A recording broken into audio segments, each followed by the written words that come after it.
गांव के एक कोने में एक पुरानी और खंडहर हवेली थी। लोग कहते थे कि वहां भूतों का साया है। दिन में तो सब कुछ सामान्य लगता, लेकिन रात होते ही हवेली से अजीब अजीब आवाजें आती थीं। किसी के हंसने की, चीखने की और कभी कभी किसी के रोने की। रवि, एक साहसी युवा, ने इस हवेली के रहस्य को जानने का निश्चय किया। एक रात वह अपने दोस्तों को लेकर उस हवेली में गया। हवेली के अंदर घुसते ही सबके दिल की धड़कन तेज हो गई। चारों ओर अंधेरा और सन्नाटा पसरा हुआ था। अचानक एक दरवाजा अपने आप खुला और अंदर से एक ठंडी हवा का झोंका आया। रवि और उसके दोस्त डर गए, लेकिन उन्होंने साहस दिखाया और अंदर चले गए। अंदर पहुंचकर उन्होंने देखा कि दीवारों पर अजीबोगरीब चित्र बने हुए थे और फर्श पर खून के धब्बे थे। रवि ने एक मोमबत्ती जलाई ताकि उन्हें कुछ दिखाई दे सके। जैसे ही उसने मोमबत्ती जलाई, अचानक एक औरत की परछाई दिखाई दी।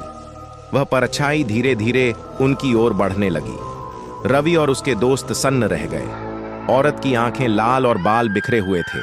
उसने धीमे स्वर में कहा, कौन हो तुम लोग? क्यों आए हो यहां? रवि ने कांपते हुए कहा, हम सिर्फ जानना चाहते थे कि यहां क्या हो रहा है।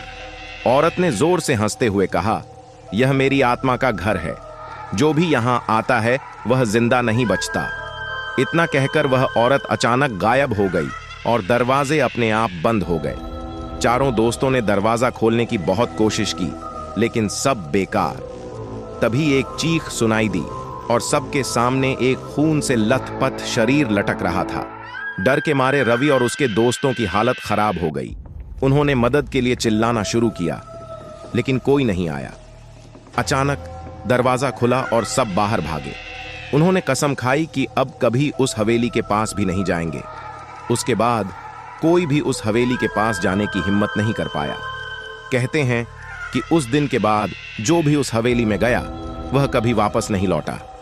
हवेली अब भी वहां खड़ी है, लेकिन उसकी भयानक यादें लोगों के दिलों में जिंदा हैं।